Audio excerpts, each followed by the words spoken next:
अस्सलाम वालेकुम व्यूअर्स। आज हम स्टडी करने जा रहे हैं एंगुलर वेलोसिटी को। एंगुलर वेलोसिटी क्या है? The rate of change of angular displacement that is called angular velocity. कि कोई एक बॉडी मूव कर रहा है, वो यूँ सर्कुलर मोशन कर रहा है और एंगुलर मोशन में उसके जो डिस्प्लेसमेंट में तब्दीली की शरह है, अगर वो जल्दी जल्दी डिस्प्लेसमेंट को कवर कर रहा है इट मीन्स उसकी वेलोसिटी ज़्यादा है। अगर उसका rate of change of velocity, rate of change of displacement कम है तो फिर उसकी एंगुलर वेलोसिटी क्या होगी? वो हमारे पास स्मॉल होगी। तो एंगुलर वेलोसिटी में हम कहते हैं कि कोई एक बॉडी यूँ एंटी क्लॉकवाइज मूव कर रहा है। जब वो बॉडी यहाँ पे है, किसी इनिशियल पॉइंट यहाँ पे है, तो यहाँ पे हॉरिजेंटल के साथ इनिशियली वो कितना डिस्प्लेसमेंट कवर कर चुका है? θ1। वो यहाँ से मूव करके वो बॉडी टाइम t के अंदर वो यहाँ पे पहुँचता है, ये उसका फाइनल पॉइंट है। इस वक्त उसका हॉरिजेंटल के साथ एंगल कितना है? उस एंगल को बोल देते हैं, वो है हमारे पास θ2। टाइम कितना गुजरा है? Δt। तो इस t टाइम के अंदर, Δt टाइम में जो उसने डिस्प्लेसमेंट कवर किया, जो चेंज इन डिस्प्लेसमेंट है, that is the rate of change of displacement is called velocity. तो एंगुलर वेलोसिटी को हम क्या बोल देते हैं?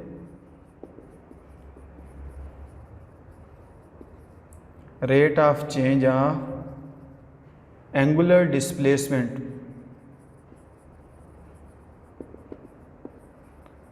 दैट इज कॉल्ड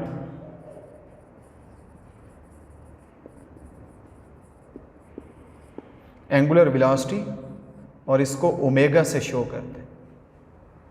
ओमेगा किसे बोल देते हैं? ओमेगा एक वेक्टर क्वांटिटी है। The rate of change of angular displacement that is called omega.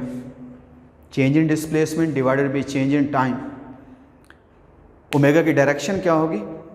जैसे अगर हम लीनियर मोशन में देखें, लीनियर मोशन में जो हमारे पास डिस्प्लेसमेंट में डिस्प्लेसमेंट की डायरेक्शन है वही लीनियर वेलोसिटी की डायरेक्शन है, वही हम एक्सेलरेशन की डायमेंशन ले लेते हैं। ऑलमोस्ट हम फोर्स की डायरेक्शन भी यूजुअली वही लेते हैं, लीनियर मोमेंटम की डायरेक्शन भी वही लेते हैं। इधर भी ऐसे ही है। Angular displacement, angular velocity, angular acceleration, torque और उसमें एंगुलर मोमेंटम, इन तमाम की डायरेक्शन ऐसे राइट हैंड रूल से मालूम करते हैं। अगर बॉडी एंटी क्लॉकवाइज रोटेट करता है तो इनकी डायरेक्शन अपवर्ड होगी और along the axis of rotation होगी।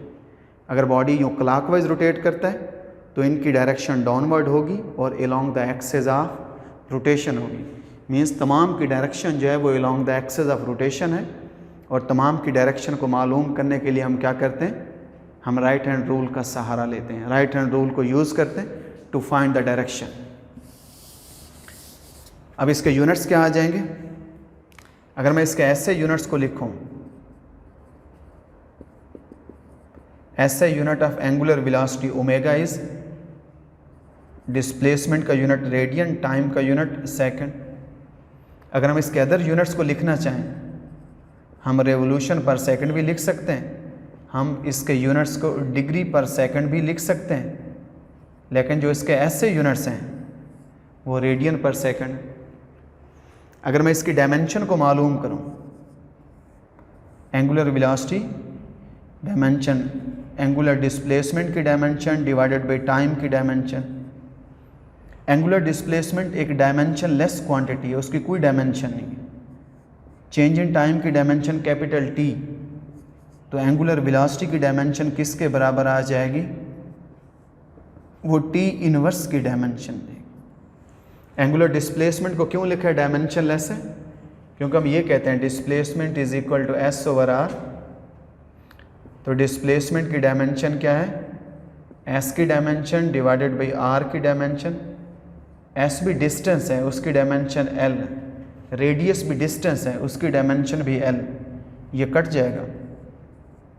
तो थीटा एक डायमेंशन लेस क्वांटिटी, इसलिए जब फिजिक्स में हम टॉर्क लिखते हैं आर एफ साइन थीटा, तो इसकी कोई डायमेंशन नहीं। हम वर्क का फार्मूला लिखेंगे F D cos theta, dimension निकालेंगे तो cos थीटा की कोई डायमेंशन नहीं। तो फिज़िक्स में ऐसे जो भी फार्मूलाज आ जाएं जिसमें sine theta, cos theta, tangent theta ये चीज़ें आ जाएं तो वो डायमेंशन लेस होती हैं, उनकी किसी किस्म की कोई डायमेंशन नहीं होती। अब हम डिफ़ाइन कर देते हैं एवरेज एंगुलर वेलोसिटी को।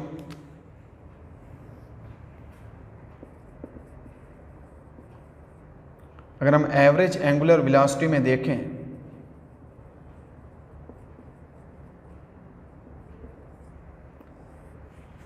It is the ratio of the total change in displacement divided by total time. Body यहाँ से मूव करता है पॉइंट 1 से, इनिशियल पॉइंट से फाइनल पॉइंट पे जाता है। टोटल चेंज इन डिस्प्लेसमेंट किसके बराबर है? Theta 2 minus theta 1। यहाँ पे पुट करें तो उसकी एवरेज वेलोसिटी को क्या लिखेंगे? थीटा 2 माइनस थीटा 1 डिवाइडेड भी क्या आ जाएगा? Delta T. ये उसकी total change in displacement divided by total time. अगर मैं इंस्टेंटेनियस को लिखूं,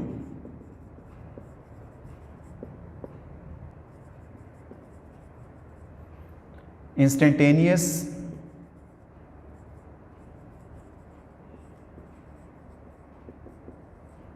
एंगुलर वेलोसिटी, अगर हम पंखा, घर में एक पंखा इलेक्ट्रिक फ़ैन चल रहा है, हम उसको देखते हैं, हम 1 सेकंड के लिए या 1 सेकंड से भी थोड़े टाइम के लिए हम देखते हैं और हम कहते हैं पंखे की स्पीड ज़्यादा है। हमने वो जो 1 सेकंड में हमने उसकी rate of change of displacement को ऑब्ज़र्व किया है, that is called instantaneous angular velocity. हमने कहा कि उसकी इंस्टेंटेनियस वेलोसिटी क्या है? वो ज़्यादा है क्योंकि उसकी स्पीड ज़्यादा है। अगर पंखा स्लो चल रहा है, हम कहते हैं देखें वो स्लो चल रहा है। हमने कितने टाइम के लिए ऑब्ज़र्व किया? For very short interval of time, and that rate of change of displacement for very short interval of time, that is called instantaneous angular velocity. तो इंस्टेंटेनियस में हम क्या लिख देते हैं? ओमेगा इंस्टेंटेनियस इज, डेफिनेशन वही है, the change in displacement divided by change in time. सिर्फ लिमिट लगाते हैं कि limit delta T approaches to 0, सिर्फ टाइम पे लिमिट लगाई है। For very short interval of time the rate of change of angular displacement is called angular velocity. अगर मैं एंगुलर एक्सेलरेशन को डिफाइन करूं,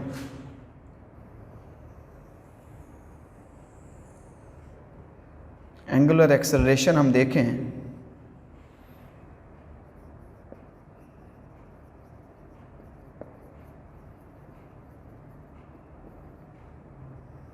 एंगुलर एक्सेलरेशन को क्या बोल देते हैं? Rate of change of angular velocity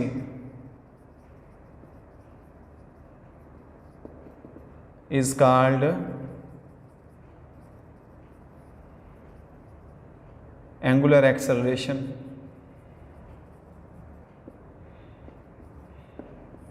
angular acceleration को किससे शो करते हैं? अल्फ़ा से।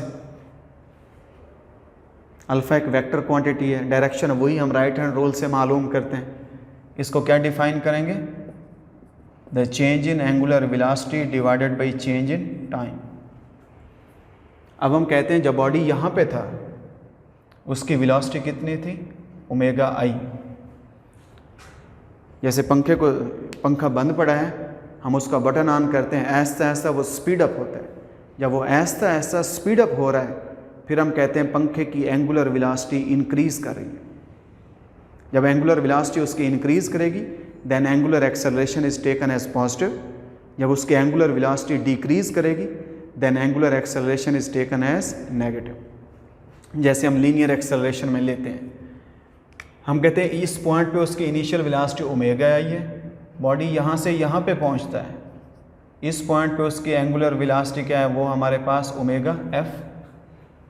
तो देखें एक्सेलरेशन, जब बॉडी यू एंटी क्लॉकवाइज घूमेगा तो एंगुलर वेलोसिटी की डायरेक्शन भी इधर ही होगी। अगर हम एंगुलर एक्सेलरेशन को डिफाइन करेंगे, उसकी जो डायरेक्शन है उसकी डायरेक्शन भी इधर ही होगी। बॉडी यूं रोटेट करता है, उसकी डायरेक्शन एक्सेस पे होगी और आउटवर्ड होगी। तो rate of change of angular velocity that is called angular acceleration. इसका यूनिट क्या आ जाएगा? ऐसे unit of angular acceleration is, omega का यूनिट है रेडियन पर सेकेंड, डिवाइडेड बाई सेकेंड आएगा, तो इसका ऐसे यूनिट रेडियन पर सेकेंड स्क्वायर है। अगर मैं अल्फ़ा की डायमेंशन को देखूं, अल्फ़ा की डायमेंशन क्या आ जाएगी? वेलोसिटी की डायमेंशन डिवाइडेड बाई टाइम की डायमेंशन। वेलोसिटी की डायमेंशन हमने अभी कैलकुलेट की है, एंगुलर वेलोसिटी की डायमेंशन क्या है? t-1, ये हमने अभी कैलकुलेट किया है, t-1 डिवाइडेड भी क्या आ जाएगा? टाइम की डायमेंशन कैपिटल T ऊपर जाके एंगुलर एक्सेलरेशन की डायमेंशन आ जाएगी t-2। अगर मैं इसकी एवरेज वैल्यूज को लिखूं,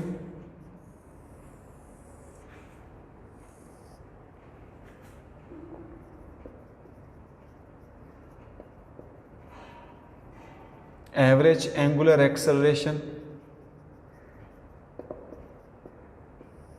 किसके बराबर आएगा? Average alpha is the ratio of total change in angular velocity divided by total time. Average हम हमेशा लीनियर एक्सेलरेशन ले लें, हम एंगुलर एक्सेलरेशन ले लें, फार्मूलाज डेफिनेशंस सेम हैं, उनका थीम, उनका जो कंसेप्ट है वो बराबर है। लफ्ज़ हैं कि वहाँ पे लीनियर मोशन थी, यहाँ पे एंगुलर मोशन की बातें करते हैं। It is the ratio of the total change in angular velocity to the total time. तो total change in angular velocity को मैं क्या लिख देता हूँ? Omega F final velocity minus omega I initial, ये आ जाएगा चेंज इन वेलोसिटी। अगर मैं चेंज इन टाइम को लिखना चाहूँ तो t2 final time minus t1 initial time, यूँ हम उसका एवरेज एक्सेलरेशन मालूम करते हैं। अगर मैं इंस्टेंटेनियस एक्सेलरेशन को देखूँ तो इंस्टेंटेनियस एक्सेलरेशन में फिर वही आप सिर्फ टाइम लिमिट लगा दें, इंस्टेंटेनियस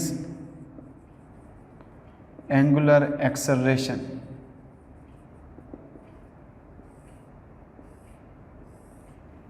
इसको हम क्या लिख देते हैं?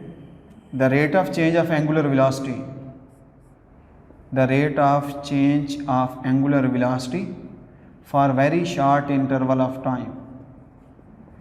सिर्फ ये टाइम पे लिमिट लगाइए, delta T approaches to zero,